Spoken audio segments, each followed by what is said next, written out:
आखिर द्रौपदी ने क्यों दिया था भगवान श्री कृष्ण को इतना बड़ा श्राप? महाभारत का युद्ध समाप्त हो चुका था। कुरुक्षेत्र की भूमि वीरों के रक्त से लाल हो चुकी थी। युद्ध भूमि पर पड़े अपने पुत्रों के शवों पर माताएं विलाप कर रही थी। चारों तरफ सिर्फ शव ही शव थे। उन्हीं शवों के बीच अपने 5 पुत्रों के शवों के साथ खड़ी द्रौपदी अब कोई रानी नहीं थी। वो एक माँ थी जिसने अपने 5 पुत्रों को खो दिया था। वह एक बहू थी जिसने अपनी कुलवधू सुभद्रा को विधवा होते देखा था। और वह एक स्त्री थी जिसकी आत्मा अब भी कुरुराज सभा में हुए उसके चीरहरण के लिए लहूलुहान थी। उसी समय जब पांडव युद्ध जीत चुके थे, चारों ओर धर्म की स्थापना का जयघोष हो रहा था। द्रौपदी अपने महल में अकेले बैठी शून्य को निहार रही थी। उसकी आंखों में ना आंसू बचे थे और ना होठों पर शब्द। उसी समय भगवान श्री कृष्ण द्रौपदी से मिलने उसके शिविर में पहुँचे और द्रौपदी से बोले, हे सखी, महाभारत के इस युद्ध में पांडव विजय हुए, तुम्हारी विजय हुई, धर्म की विजय हुई।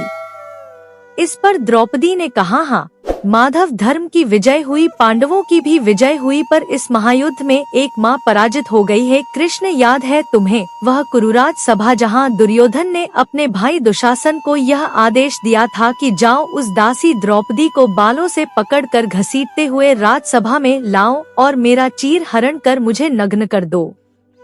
उस राजसभा में जहाँ मेरे 5 पतियों सहित धर्म भी मौन था।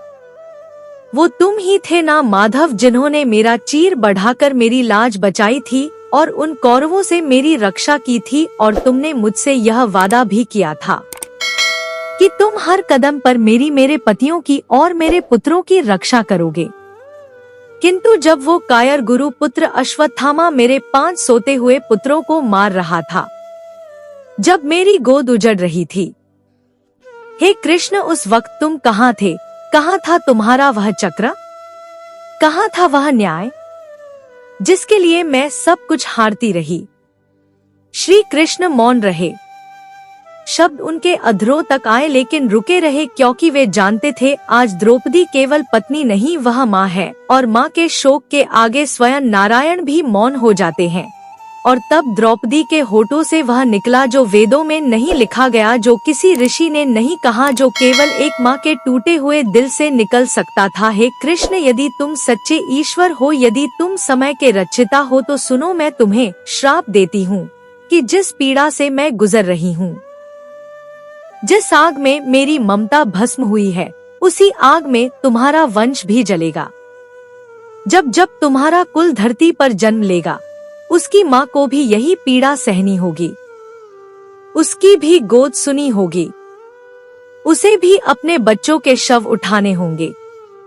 हे कृष्ण, यह श्राप है एक माँ का जो अपने 5 पुत्रों के शवों पर विलाप कर रही है। भगवान श्री कृष्ण अब भी मौन थे। श्री कृष्ण जो युद्ध के नायक थे, जिन्होंने धर्म की नींव रखी थी, जो काल के अधिपति थे, वह सर झुकाकर बोले, हे सखी, तुम्हारा श्राप मुझे स्वीकार है, क्योंकि यह केवल श्राप नहीं है, यह एक माँ की करुणा भरी चीख है। यह धर्म के उस पक्ष का एक आंसू है जिसे मैंने भी अनदेखा कर दिया था।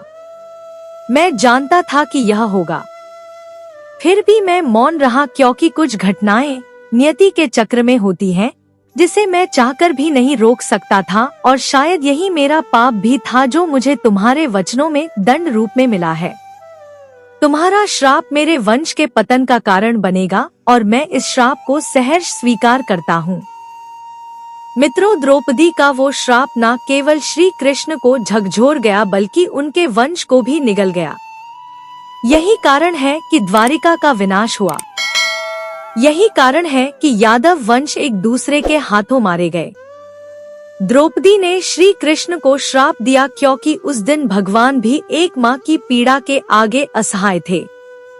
मित्रों, इस वीडियो से हमें यह सीख मिलती है कि भगवान चाहे सर्वशक्तिमान हो, लेकिन जब एक माँ की ममता आहत होती है तो स्वयं ईश्वर को भी उसके आंसुओं का उत्तर देना पड़ता है। द्रौपदी का वह श्राप कोई क्रोध नहीं था, वह एक माँ का धर्म संकट था, जो न्याय मांग रहा था उस ईश्वर से जिसे वह सखा मानती थी। तो दोस्तों, यह थी आज की वीडियो। इस वीडियो पर आपकी क्या राय है? आप अपनी राय हमें कमेंट के माध्यम से भी बता सकते हैं।